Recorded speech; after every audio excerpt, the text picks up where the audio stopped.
విశ్వవిఖ్యాత నట సార్వభౌముడు ఎన్టీ రామారావు నటించిన 'బొబ్బిలి పులి' ఇన్స్పిరేషన్‌తో బాలకృష్ణని హీరో చేసి 'పరమవీర చక్ర' సినిమా తీయాలనుకున్నాడు దాసరి నారాయణరావు.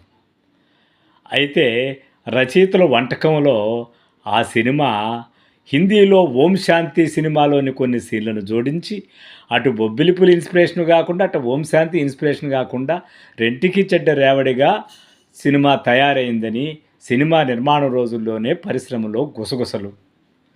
మరి 'మాతృక'ను ఇన్స్పిరేషన్ తీసుకున్నప్పుడు ఆ ఫ్లోలోనే పోయుంటే ఎట్లా ఉన్నో తెలీదు కానీ, అటు హిందీ, ఇటు తెలుగు సినిమా రెండిట్లో మిక్సీలో వేయడం వల్లతో తెలుగు ప్రేక్షకులని ఆకట్టుకోలేక ఆ సినిమా ఫెయిల్ అయింది. నిజానికి టోటల్‌గా ఫస్ట్ అనుకున్నది చాలా మంచి సబ్జెక్టు. కానీ ఆయన బిజీగా ఉండటం వల్లో, లేకపోతే ఆయన రిలాక్స్ అవ్వడం వల్లో చాలామంది రచయితలు కలుసుకొని తయారు చేసి చివరికి అలా తయారైందని ఆ రోజుల్లో అనుకునేవారు.